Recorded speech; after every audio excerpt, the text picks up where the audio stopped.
Say hello to the night. We're lost in the shadows. This is an interview for Peep-magazine. We're here with Bardbone Custom Paint. We're at the top of Shields Road. He's got an exhibition with his work called Creature Cult Art Show.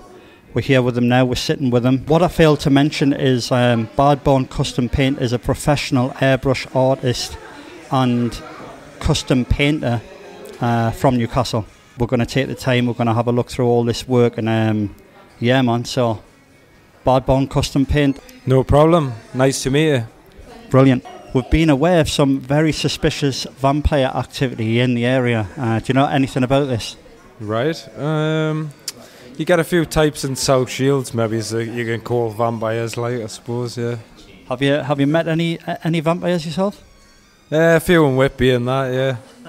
Romania and the Carpathian Mountains and that. Really? Been about, like, that's for sure. Do you wanna elaborate on it? Just, I don't know. There used to be a place in Manchester, it was called the Coliseum, and there was a really cool shop in there, and it was called Bats. And had these like goths that used to work there, and they were blatantly like proper vampires. They were in like this proper vampire society and stuff like that. It's quite interesting, but yeah. Have you always been interested in the macabre and vampire-esque nostalgia kind of thing? Yeah, definitely. I mean, a lot of 80s kind of cult classics I grew up on were massive inspiration. And I mean, one of my favourite films, you know, like The Lost Boys and that. How can you not like that film, you know? The fashion, just the whole concept of it all was like really well done. And I think even now a lot of these newer films like Twilight and stuff, they're just kind of pathetic vampires, you know? I think it's hard to like outdo that film, you know. Just with all, even the practical effects and things like that, it was quite simplistic, but it worked really well, you know. Yeah, it still kind of stands the test of time, doesn't it? Definitely. Yeah, I think a lot of that 80s stuff kind of does as well, and it's got like a really nice charm to it, you know, that I think that's kind of missing from a lot of films and stuff now. Everything's just kind of like watching sort of a video game now, you know, with the amount of CGI and stuff they use in it. I just don't think it's... I think it doesn't have that charm, and it doesn't have that grace that the practical effects always had, really, you know. Got you. We're going to go way back to The Devil's Castle, 1896, German Expressionism, 1920, Nosferatu, the Somnambulist, German Expressionism, the introduction to sound and music between the 1930s to the 40s, Dracula, Frankenstein, Night of the Living Dead coming up to the 1960s, David Cronenberg. And I'm just wanting to know, what films or horror movies introduced you to this art and sculpture? I think it was like a mixture of a lot of stuff, quite a lot of claymation and stuff. I was really obsessed with like animation and stuff when I was younger, where I'd even like make my own like claymation videos with like a really old stop motion camera. And it was stuff like that I got into, and that kind of just rubbed off on us more, and I just got more obsessed with it. And that in turn sort of got us a lot into the sculpture side of things, so I would just kind of recreate a lot of the creations I'd see from like old 80s, cheesy old like 80s horror stuff, like, you know, and 70s stuff, things like that. Even some of the really old horror hammer stuff. A lot of that was a massive inspiration, you know. Music, you name it, the list goes on, you know. Anything that just really, really inspired us, I would obsess over. Yeah. What about Cronenberg and the originator of body horror and exploring body transformations? Has he been a... Yeah, definitely. I mean, the first time I saw American Werewolf in London, just the transformation sequence on that, I was like, it's still one of the best, and I was like, how did they even create this, like, you know? And that was like pre-way any of this CGI stuff, you know. So are you going to say CGI shit there? sorry. But yeah, just I think stuff now is just done to death way too much with CGI, and I prefer to practice a lot of the old traditional methods. Like I'm still kind of stuck in that way. I mean, I can transfer to other stuff, but you know, I just like the whole practical side of that rather than actually creating something that isn't digital. You know, it's actually just created, you know, with your own bare hands, basically. Yeah. Evil Dead 2 relied quite heavily on VFX and artistic ability to carry the film. Would you say there is something more real about VFX back then opposed to CGI now? Yeah, I think over time it just grew even a bigger following, innit? And even now it's like massive now how big some of these old B movies were, you know what I mean, became, and how much of a following they became. And I just think, like, I think with a lot of the practical side of effects as well, it's because the stuff was actually there as well, it was physically there, and people had to build it. It was so much work and everything was like involved.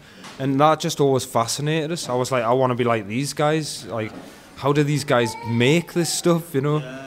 And I just was like, okay, I need to teach myself how to do this, you know? Yeah. From a really young age, basically.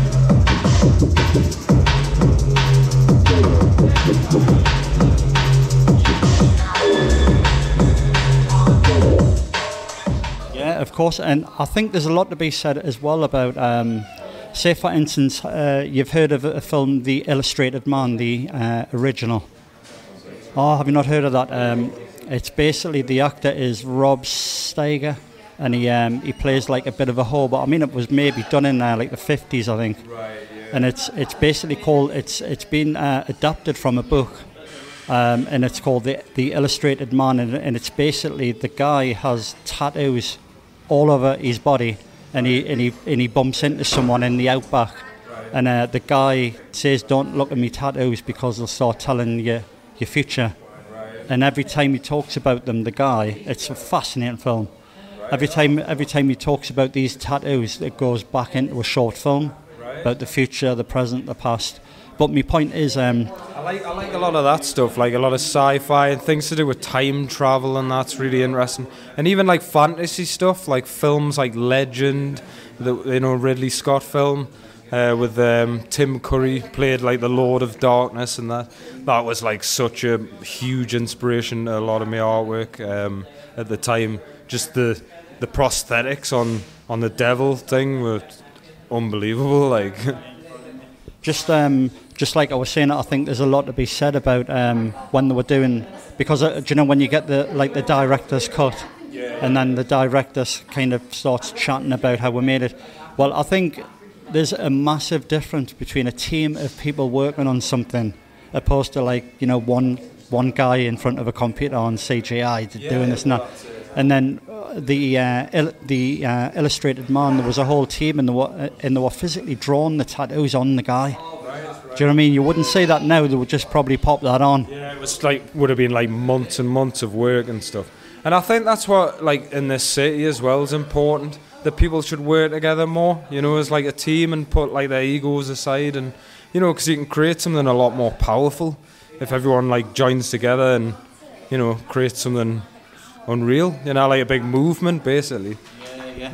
Do you feel though with your work, it's like, it's kind of a lonely art, because if you don't do it, it doesn't get done? It can be at times, yeah. I mean, I've had times where I've just been stuck in my studio and stuck on my drawing board, you know, and sometimes you do feel like you're kind of chained to it a bit, you know, when you've got certain amounts of like deadlines or whatever, you know. It can get quite a lot, like, you know, but generally I normally move past that and just try and stay focused as you can in it, and have that drive, you know, to create as much interesting stuff as you can, stuff that's going to inspire people, really, you know what I mean? So yeah. With specialising in the macabre, do you feel it's difficult sometimes to switch off and then to close your eyes? Do you still see those imagery? Do you still see the imagery when you close your eyes? Yeah, definitely. I mean, especially when I've been working on some like a piece for like months on end, Like I've just recently finished like a sculpture piece that's like a mashup from The Thing and Regan from The Exorcist. And I know when I'd been working on that a lot, just staring at the faces, I just basically had Reagan's face like imprinted in my brain for like days on end. So it was quite hard to like get that image out of my mind and just chill out and relax a bit, you know. I mean, that film still kind of stands the test of time. It definitely does, yeah. I mean, I know when it come out and back in the day, there was people passing out and things like that in the cinema when they went to see it and stuff. So, I mean, that was horror, that, for the day. There was people running out the cinemas and everything. Well, there's a lot of things as well about The Exorcist, like that's kind of mysterious that happened on the actual film set as well. Like some of the film set burnt down, and the room where they had Reagan in just didn't burn at all, which is kind of a bit unusual, you know. But the whole rest of the set completely burned down, and that was the only like set that was left where Reagan was, which is a bit spooky, like, if you ask me. But it just adds to the coolness of the movie, really, I guess. I think I've got the director's cut of that one as well. How it was talked about how lights came down when they were making some scene and it actually killed someone on. There's loads of like strange things, like a couple of people died on set and stuff, and it's like that Poltergeist film as well. There was a lot of weird things happening with that, which is another epic classic film, I would say. I mean, you always hear about these things happening on these when the film's about the occult or something, or about the supernatural. Yeah, I know with Poltergeist it was because they used actual dead, like real skeletons in one of the scenes, which is like in the swimming pool or something, and so apparently that kind of sort of cursed the film a little bit, you know, which is quite unusual. But have you experienced anything yourself? I have, actually, yeah. All right, cool. I know when I was younger, I've lived in certain properties and had things like poltergeist and stuff like that, and I lived in a friend's house, and I just kind of thought he was nuts, and he was like, no, there's like an old lady ghost here, like, and he used to have a dog, and it used to like sit at the bottom of the stairs and like growl at the top of the stairs and things, and like weird things like plates flying out of cupboards and stuff, and I was just like, what? Believe in a lot of the paranormal kind of stuff, like, yeah. It's just really interesting, a lot of it, you know. Do you know what still kind of sticks in my head is Salem's Lot, where the young kid comes to the window. That's imprinted in my brain. A massive inspiration to a lot of my work is definitely a lot of Rob Zombie stuff, you know. I was always quite into the Beavis and Butthead stuff, and that animation scene where he's like tripping on the peyote and that. I just thought that the visuals and just his imagination's like crazy, and now he obviously does a lot more horror stuff now, like House of Thousand Corpses and things like that.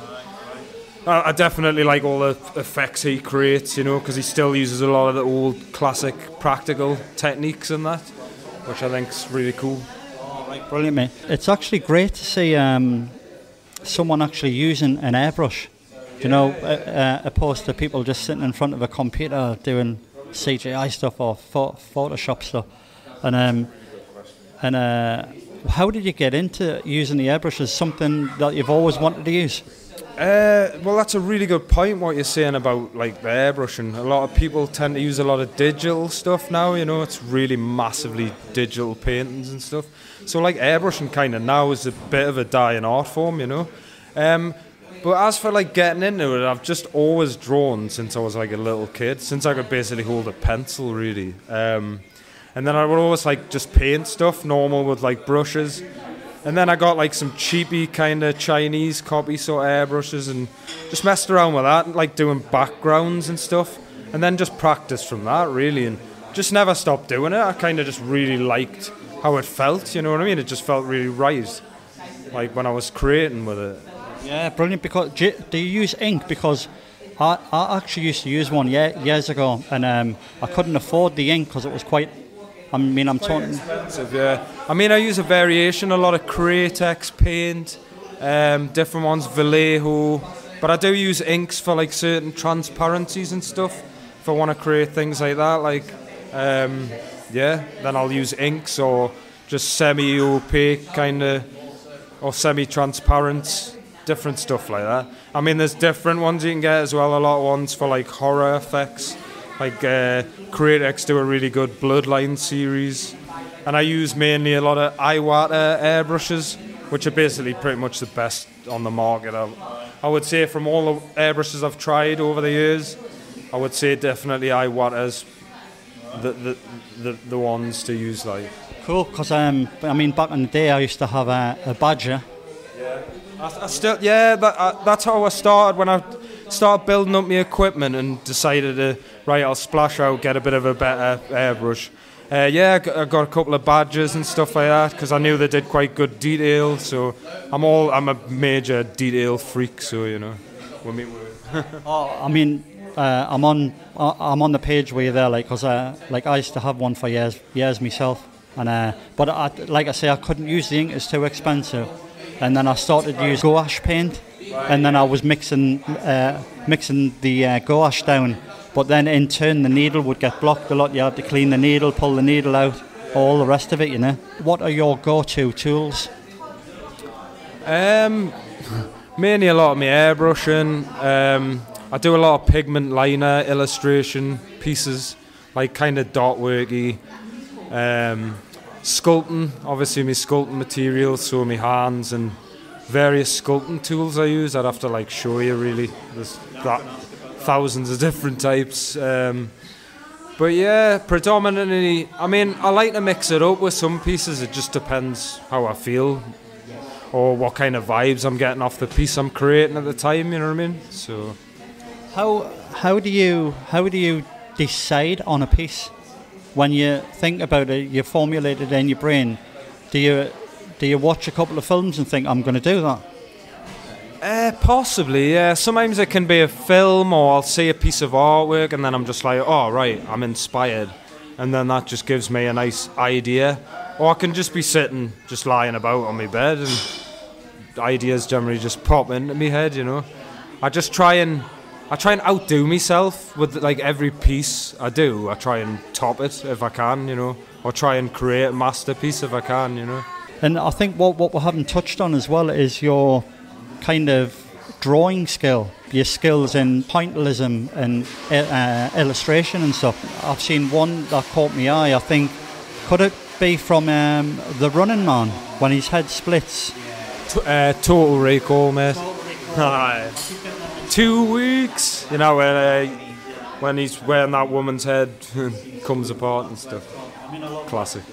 Yeah, epic film, man. Like, that's another massive inspiration, that film. Like, just all the like weird characters and stuff like that in it, you know.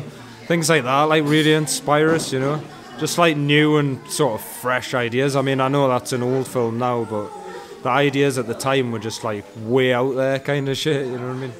Can I ask what is the process of getting I can get my head around how you paint it, but how do you get the actual heads, the sculptures? Where does that come from? Are you sculpting them yourself? Are you using a 3D printer or what?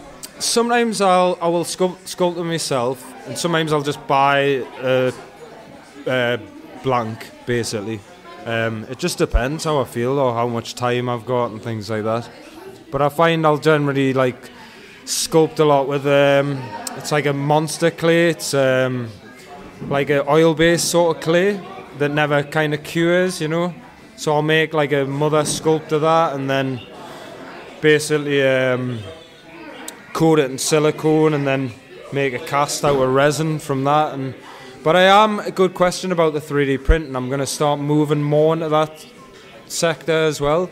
But mix that as well with traditional sculpting, so I can like mash up kind of sculpt, you know, I can print stuff and I can sculpt stuff and mix it together, you know, just to create something really unusual, you know what I mean? Have you thought about going into custom painting cars and tanks and bikes and all this? Yeah, I mean, I've done quite a lot of bikes in the past. It just varies with that. I've done vans, you name it. Like, you wouldn't believe some of the stuff I've been asked to paint, you know what I mean? But I'll paint it. It's good. I'm trying to move in as well to more like the electronic music side of things as well. as a spin-off from the guitars I used to paint a lot. I used to paint a lot of like custom airbrush guitars. To name a few, I did like some quite big band from New Orleans and that. I did like a Jaws guitar, and he's like signed to a major record label like Century Media and that. Went out on tour with them and things like that, so that was crazy. Do you actually? The lifestyle gets a bit mad. Like, I mean, it's calmed down a bit these days, but you've got to be careful not to get swept up in all the crazy lifestyle of painting bikes and guitars. Yeah, you know, it's the people you meet as well. Like, you just meet some amazing characters, like different clients and stuff. Could you maybe talk about your signature pieces? Like the process and about how you done this and that. So off the top of my head, can we talk about the image from The Thing? From The Thing, yeah. Well, that's a massive inspiration for me, like, definitely. So I kind of made like a bit of a mashup kind of sculpture. Is that what you're talking about? The Reagan, the Titan Exorcist and The Thing? The Thing, what's upside down? Is that from the spider head, the Norris spider head, that's the one. Yeah, just that scene from that, I was like I just basically made a silicone sculpt of it, you know. Kind of had a little bit of a head sculpt that I'd made that was a face cast that sort of looked a bit like him. And then I had to just sculpt onto that and just kind of change the form a little bit and play around with it and like add like ripped bits out of its neck and things like that, you know. Just like mess about with it really, but yeah. And then there's the Reagan. Is it the double heads? What's it in? Like, you know, the split face of The Thing, so it's like a mixture from that and Reagan as well. But the inspiration from that just come from me love of both the films really, and just like weird like creatures and that like John Carpenter and that used to create that were just like total nightmare fuel basically. But yeah, I mean, a lot of them are like months and months worth of work, you know. So you've got to have stupid amounts of like patience, especially with like airbrushing, you know, just to get stuff before, like to get it to please the eye, you know. It takes a lot of my processes just gradually building up all the layers of paint, you know, different transparencies and things like that, just to give it the kind of look that I'm after, you know. It's quite hard to kind of explain, really, you know. And I did a few, like a RoboCop versus Terminator. I don't know if people remember the old Mega Drive game. So I thought, oh, I fancy doing something off that, you know, we'll have a bit mash-up. Have them having a bit of a battle and stuff, like Ed 209 and the Hunter Killers and stuff like that, yeah. Just like Jim Cameron, like amazing. Even the way he does stuff now, I think even with CGI, it's pretty high-tech, some of the stuff he's doing now, you know. Even a lot of the CGI stuff, he's like, I know the new Avatar film, he's kind of broke new ground on some new technology that we're using. We're doing some CGI stuff underwater and things like that. I haven't seen it yet, but I've heard good things. Oh yeah, about the DJ. I plug my mate Connor as well, Kavik. He does a lot of dark techno and industrial music, so he's going to get some really heavy vibes going tonight, like. So yeah, it's just going to be some nice, cool, horror-themed, scary-sounding music to complement the artwork, basically. Hi mate, I wish you the best of luck, and I really admire your work. Really nice meeting you, mate, and it's been nice to do an interview and have a bit of chat about a little bit of the process. I mean, I could be here for days, you know, with the process. So. And I don't want to give all my trade secrets to here, like. You'll go to the grave with them. Oh, definitely, yeah. No, maybe if I have a kid one day, I'll pass it down. The next Bad Boone in line. Absolutely brilliant, and really good to meet you. Thanks very much, man.